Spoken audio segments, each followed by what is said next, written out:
I am sorry mister Sharma, मैं आपकी कोई मदद नहीं कर सकता। आपको अपनी इज्जत का एहसास नहीं है। क्या सोचता है आपका भाई, आप पुलिस में है इसलिए उसकी सारी गलतियों को नजरअंदाज कर दिया जाएगा? भाई वाह वाह वाह वाह, बड़े ऊंचे विचार हैं जेलर साहब आपके। बड़ी प्रसन्नता हुई आपसे मिलके। आपकी तारीफ? मेरी तारीफ सुन के क्या करेंगे आप? तारीफ अपने भाई की सुनिए, जो रोमियो बनकर सड़क पर शरीफ लड़कियों को छेड़ता फिरता है। आना जाना हराम कर दिया उनका। क्या कह रहे हैं आप? सही कह रहा हूं मैं। आपका भाई मेरी बेटी पे डोले डाल रहा है, उसे अपने प्रेम जाल में फंसाकर मेरी करोड़ों की दौलत हड़पना चाहता है वो। क्या बकवास कर रहे हैं आप? बकवास नहीं, सही कह रहा हूँ। अरे पैसा कमाना है तो मेहनत करके कमाओ, शराफत की जिंदगी जियो, दूसरे की हराम की कमाई खाओ। क्या यही सिखाया है आपने अपने भाई को? बस आप जाइए, मैं देखता हूं। ये सब तुम्हारी वजह से हुआ है। आज तक किसी की हिम्मत नहीं थी कि मेरे सामने ऊंची आवाज में बात कर सके, लेकिन आज मेरे ही दफ्तर में एक मामूली इंसान ने सबके सामने मुझे जलील किया। उसने आरोप लगाया कि मेरे पास अपनी बहनों की शादी कराने के लिए पैसा नहीं है, इसलिए मैंने तुम्हें भेजा कि जाओ किसी मालदार लड़की को अपने प्रेम जाल में फंसाकर उससे शादी करो, उस इकलौती बेटी के बाप की दौलत हासिल करो, जिससे सिद्धांत कुमार शर्मा अपनी बहनों की शादी करा सके। हाँ वाह वाह भाई वाह, बहुत बड़ा काम किया है तुमने। इतने सालों से जो इज्जत मैंने बनाई थी, आज उसे खाक में मिला दी तुमने। अरे पैसों की इतनी जरूरत थी तो मुझे बोलता, मैं ये घर बार बेचकर तुझे पैसे ला कर देता, लेकिन पैसों के लिए प्यार करना, एक मालदार लड़की को अपने प्रेम जाल में फंसाना, छी छी। अब चुप भी कीजिए, जो मुंह में आ रहा है बोलते जा रहे हैं आप। और अमर, तुम चुपचाप खड़े सुन क्यों रहे हो? जवाब क्यों नहीं देते अपने भाई को? सच क्या है कह क्यों नहीं देते तुम? क्या जवाब तुम्हें भाभी, क्या बताऊं मैं? कौन मानेगा मेरी बात? अरे भाभी, मैं तो एक खोटा सिक्का हूं, बेकार बदमाश आवारा, पैसों के लिए प्यार करने वाला, दौलत के लिए एक मालदार लड़की को अपने प्रेम जाल में फंसाने वाला।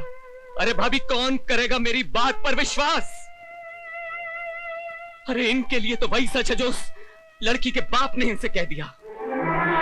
इनसे कह दिया कि मैं बुरा हूं, और मेरा भाई मान गया। आते ही बरस पड़े मुझ पर, सारे आरोप लगा दिए इन्होंने मुझ पर। अभी ये भी नहीं पूछा कि क्या सही है या गलत। लेकिन जब एक बड़ा भाई एक छोटे भाई को गालियां देने लगे, तब एक छोटा भाई सिवाय चुप रहने के और कुछ नहीं कर सकता। नहीं भाभी, मुझे कोई सफाई नहीं दे रही, मुझे कोई सफाई नहीं दे रही। अमर,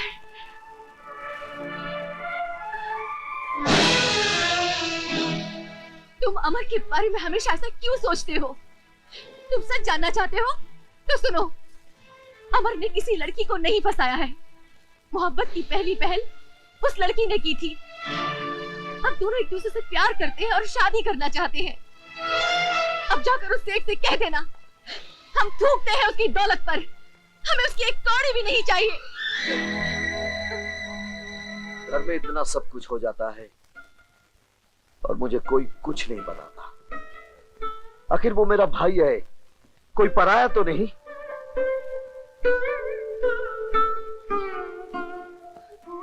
लड़की कैसी है, तुम्हें पसंद है? बहुत अच्छी है। उन दोनों की शादी मैं करवाऊंगा, आखिर मैं बड़ा भाई हूं। ऐसे ही होता है। चल भाई। अरे अमर, ओए, तू इतने गुस्से में कहां जा रहा है? सेठ दौलत राम को भैया की बेइज्जती का जवाब दे। देखो, मुझे 25 लाख रुपए चाहिए, दे रहे हो या नहीं? नहीं, जो आदमी अपनी बात का पक्का नहीं, मैं उसके साथ कोई बिजनेस नहीं करता। पहले मुझे 2 करोड़ रुपए वापस करो, उसके बाद दूसरी बात करना। मैं कहीं भागा जा रहा हूं क्या? सब मिल जाएगा। 6 महीने से कह रहे हो कि सब मिल जाएगा, सब मिल जाएगा। अगर देखो 8 दिन के अंदर मेरा 2 करोड़ रुपए वापस नहीं मिला तो मैं तुम्हारा मकान, तुम्हारी जायदाद नीलाम करवा दूंगा और तुम्हें फुटपाथ पे लाके खड़ा कर दूंगा, समझे? रिलैक्स। लगता है अपनी बेटी का गुस्सा मुझ पर निकाल रहे हो। 8 दिन में तुम्हारी सारी रकम लौटा दूंगा। ठीक है।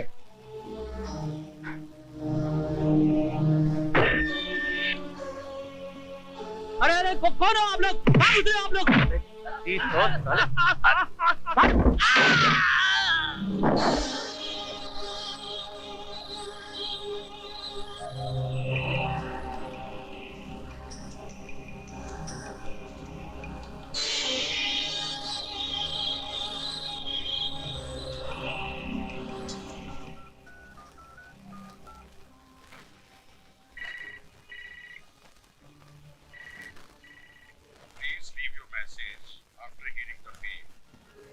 वकील साहब, मैं दौलत राम बोल रहा हूँ।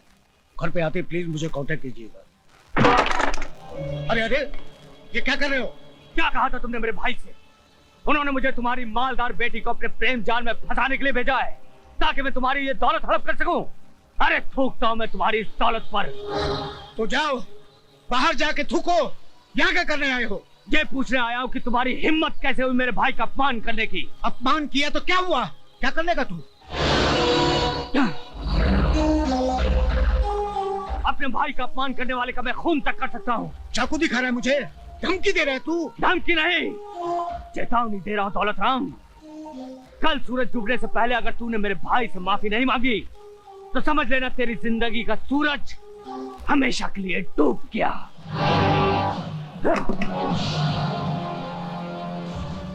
जेलर से बदला लेने का यही एक मौका है। अंकुश, तुम गए नहीं अब तक? अमर बड़े गुस्से में जा रहा है, क्या बात है? अरे कमबख्त कह रहा था जाके मेरे भाई से माफी मांगो वरना जान से मार दूंगा। चाकू दिखा के मुझे धमकी दे रहा था। यही चाकू? हाँ। यानी इस पर उसकी उंगलियों के निशान भी होंगे। बेशक। ये तो जेलर का भाई है ना? हाँ, उसका भाई है। इसके भाई ने मेरे भाई को फंसाया था, अब मैं इसे फंसाऊंगा। वो कैसे? तुमने मुझसे 2 करोड़ मांगा था ना? हाँ, नहीं नहीं। तुम मुझे फुटपाथ पे बेचने वाले थे ना? नहीं, ऐसी कोई बात नहीं है। लेकिन मैं तुझे भेजता हूँ ऊपर।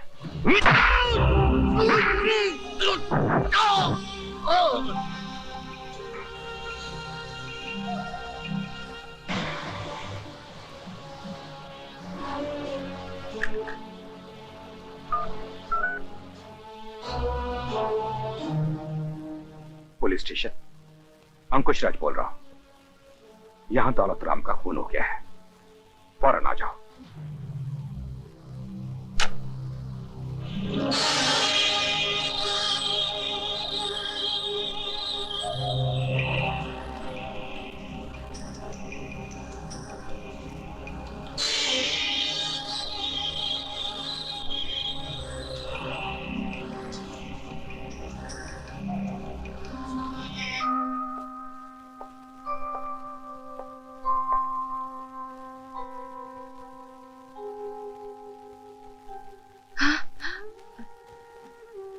अमर अभी तक घर नहीं आया है? नहीं, मैं उसी की राह देख रही हूँ। फिक्र मत करो, कल ही मैं सेठ दौलत राम जी से बात करके अमर और सीमा की शादी पक्की कर दूंगा।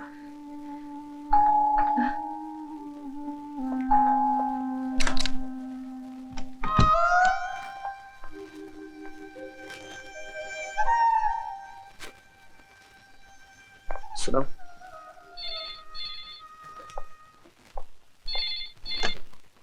हेलो, मैं इंस्पेक्टर कपूर बोल रहा हूँ।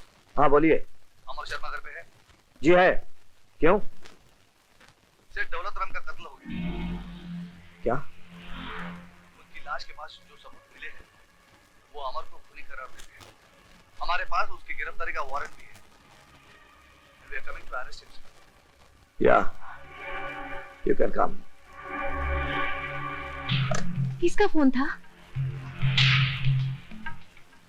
तुम सेठ दौलत राम के घर गए थे? जी। क्यों? आपकी बेइज्जती का बदला लेने। मेरी बेइज्जती का जवाब तुमने उसके खून से दिया? खून? खून? ये क्या कह रहे हैं आप? हाँ, सेठ दौलत राम का खून इसने किया। भैया मैं किसी खून के बारे में कुछ नहीं जानता। लेकिन मैं तुम्हें अच्छी तरह से जानता हूँ। बचपन से लेकर आज तक आवारागर्दी के सिवाय तुमने कुछ नहीं किया। काश एक बार मेरे आदर्श को अपनाकर अपनी जिंदगी को संभालने की कोशिश करते तो आज हमें यह दिन देखना नसीब ना होता। भैया मेरे यकीन कीजिए, मैंने किसी का खून नहीं किया। वैसे भी आप मेरी बात का यकीन क्यों करेंगे? Arrest him. चल साला, मैंने कुछ किया नहीं। अरे साले चल साले 2-4 दिन इस कोठरी में रहेगा, सब जान जाएगा। ये क्या हो रहा है यार? अपने साथ मुझे क्यों मर मारा है? डर मत पौन, जब हमने मर्डर किया ही नहीं तो हमें किस बात का डर? अरे अमर, यही तो टेंशन है ना। हमने मर्डर किया नहीं, फिर भी हम लॉकअप में हैं। अगर मर्डर किया होता फिर लॉकअप में होते तो बात समझ में आती ना। लगता है किसी की साजिश का शिकार बन गए। साजिश? तो फिर अपनी करनी का फल तू भोग। मुझे क्यों हवालात की हवा खिला रहा है तू? मेरा तो दम घुटता ही। घुटता नहीं है साले, अच्छों का दम निकल जाता है यहाँ पे। जिस दिन फांसी का फंदा तुम्हारे गले में होगा उस दिन समझोगे तुम।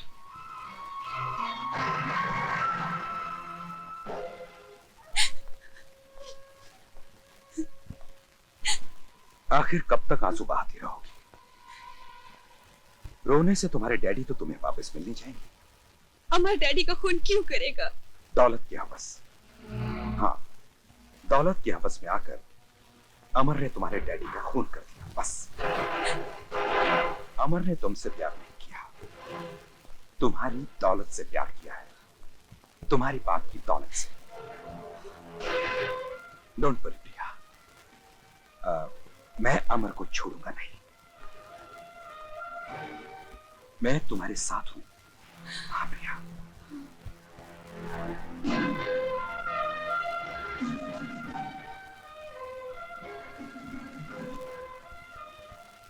शादी के बाद जो गाउन हमेशा के लिए उतार दिया था, आज फिर उसे पहनूंगी। अमर के लिए वकालत करने जा रही है। और जब मैं कहता था कि उसे लाड प्यार से मत बिगाड़ो, तब तुमने मेरी एक ना सुनी। आज देख लिया उसका नतीजा। आज वो एक खूनी बन गया है। उसे फांसी के फंदे से कोई नहीं बचा सकता। मैं बचाऊंगी उसे, क्योंकि मैं जानती हूँ अमर बेगुनाह है। उसने कोई खून नहीं किया। अमर कभी खून कर ही नहीं सकता। शायद तुम्हारे प्यार ने तुम्हें अंधा कर दिया है। तुम जानती हो कि सारे सबूत, सारे गवाह उसके खिलाफ है। शहर के बड़े बड़े वकीलों ने ये केस लेने से इनकार कर दिया है। तुम क्या चाहते हो? ये केस मैं ना लड़ूं और तुम्हारी तरह उसे डांट कर, भला बुरा कहकर, खूनी समझकर चुपचाप घर में बैठी रहूं? नहीं, ये केस मैं लड़ूंगी। अमर को बेगुनाह साबित करने की पूरी कोशिश करूंगी मैं, चाहे सबूतों का फंदा कितना ही मजबूत क्यों ना हो। बस मुझे आपका आशीर्वाद चाहिए।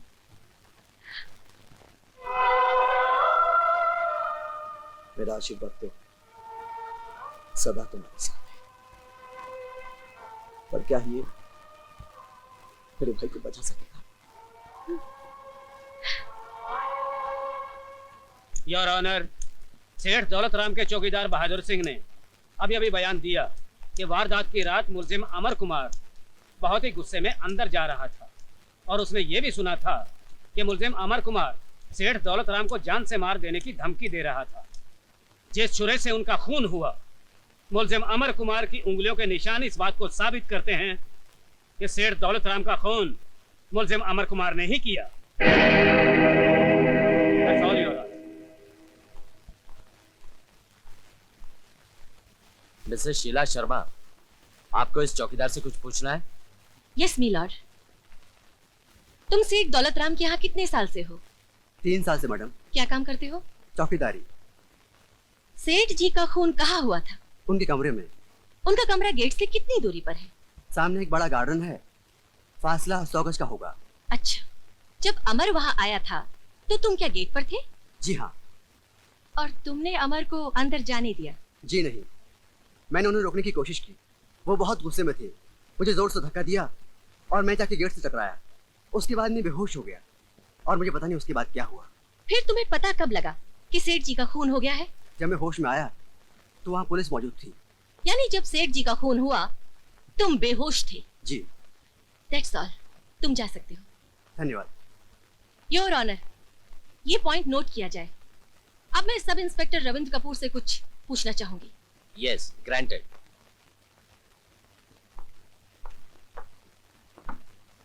सब इंस्पेक्टर रविंद्र कपूर, आपको कैसे पता चला कि छुरी पर उंगलियों के निशान अमर कुमार के हैं? मुजरिम को गिरफ्तार करने के बाद उसके उंगलियों के निशान लिए जाते, उसके बाद फिंगरप्रिंट्स एक्सपर्ट लाश के पास मिले हुए हथियारों पर पाए गए निशान मैच कर लेते। मुजरिम अमर के उंगलियों के निशान और चक्कू पे पाए गए हुए निशान हूबहू मिलते हैं। मिलते हैं या थोड़ा सा फर्क है?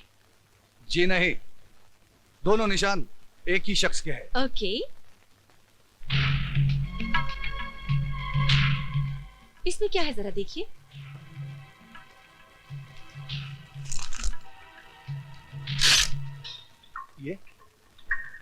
ये तो छुरा है।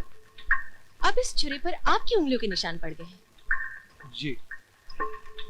अगर मैं इस छुरे से किसी का खून करूं तो क्या मेरी उंगलियों के निशान इस छुरे पर आ सकते हैं? जी जी नहीं। यानी कि खून मैंने किया है मगर पकड़े जाएंगे आप, क्योंकि इस छुरे पर उंगलियों के निशान आपके हैं। सब इंस्पेक्टर रविंद्र कपूर, क्या ऐसा हो सकता है? जी जी हो तो सकता है। थैंक यू, यू मे गो।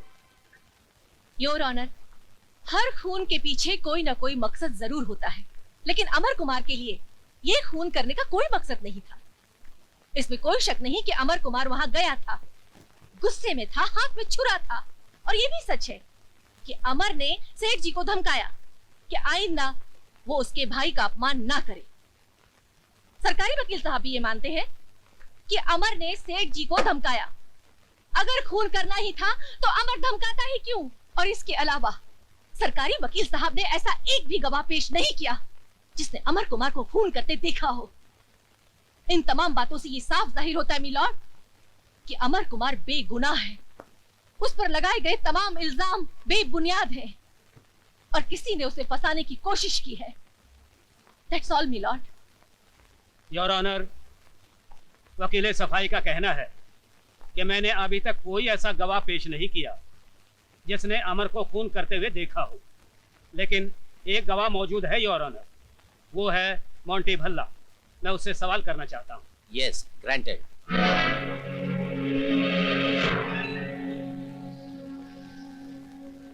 तुम्हारा नाम? मोंटी भल्ला। उस दिन जब अमर कुमार सेठ दौलत राम के घर गया था, जी, तुम कहाँ थे? मैं अमर के साथ ही था। वहां क्या हुआ?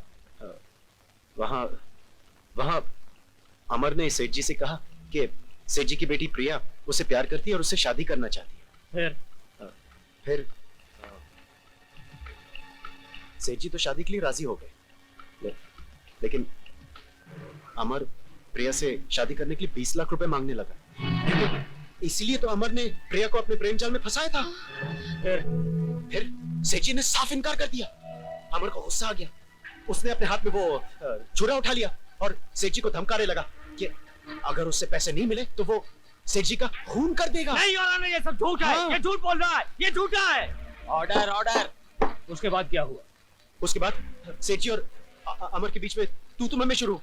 अमर गुस्से में पागलों की तरह चिल्लाने लगा और मैंने उसे मना करने की कोशिश की और मेरे मना करते करते अमर ने सेठ जी के पेट पे छुरा मारा।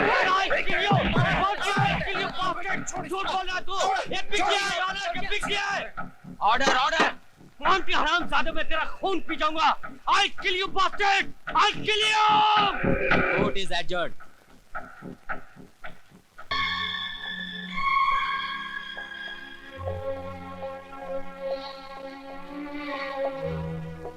तुम्हारा नाम? जेलर साहब को मालूम है। तुम्हारे बाप का नाम?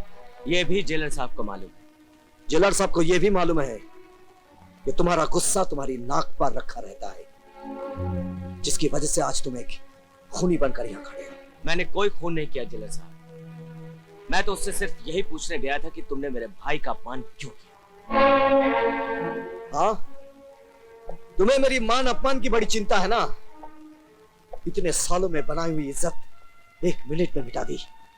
मेरे माथे पर लिख दिया कि मैं खूनी का भाई हूं। मैं सच कहता हूं भैया, मैंने कोई खून नहीं किया। अरे बचपन से लेकर आज तक आपने मेरी किसी बात का विश्वास नहीं किया।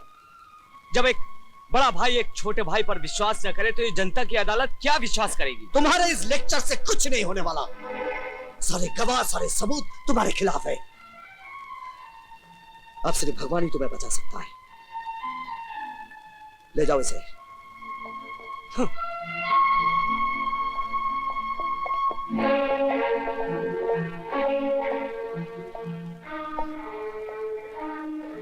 बच्चों ने खाना खा लिया? नहीं। क्यों? कहते हैं भूख नहीं है। भूख नहीं है या खाना नहीं खाना चाहते? उसके जेल जाने से दुनिया में काम तो नहीं रुक जाएगा। खाना लगाओ, मैं खाना खाऊंगा।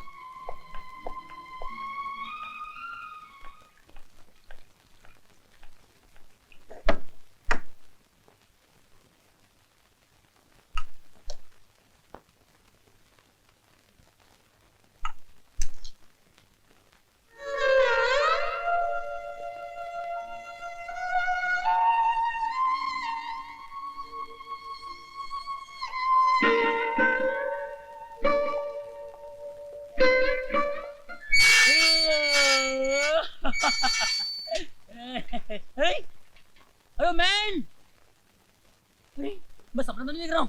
तुम इधर, तुम जैसे शरीफ आदमी के इधर क्या काम है? सब तकदीर का खेल है ओमेन, तकदीर का खेल। तकदीर? तुमने उस दिन ठीक ही कहा था ओमेन, जो जितना डरेगा उतना मरेगा। जुर्म की दुनिया से मैं जितना ही दूर जाना चाहता था उतना ही करीब आता जा रहा हूं। मुझ पर कत्ल का इल्जाम लगा हुआ है। अरे यार, तुम ऐसा वैसा नहीं फंसा है मैन, बहुत बुरा फंसा है। इधर का जेलर बहुत जालिम है, मालूम है?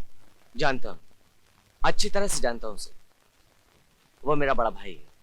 वो तो तुमको खुश हो जाना चाहिए मैन, वो तो तुमको मदद करेगा यहाँ से निकालने में। मेरे भैया उनमें से नहीं है जो अपने उसूलों पर रिश्ते को कुर्बान कर देते। उनकी नजर में अब मैं उनका भाई नहीं हूं, एक मुजरिम। अरे मेरी बात मानो मैन, तुम यहाँ से भाग निकलो, हम तुम्हारी मदद करेगा। तुम क्या समझते हो ये जेल की दीवारें मुझे रोक लेंगी? तो फिर तुमको रोका किसने मैन? मेरी बदकिस्मती ने। अगर इसकी जगह कोई दूसरी जेल होती ना तो मैं कब का भाग गया होता और अपनी बेगुनाही का सबूत भी दे दिया होता। मगर यहां से भागने का मतलब है मेरे भाई पर इल्जाम। लोग कहेंगे कि उन्होंने मुझे भागने में मदद की थी और मैं अपने भाई के कैरेक्टर पर ऐसा कोई भी दाग लगाकर अपनी खुशियों की चिराग नहीं जला सकता।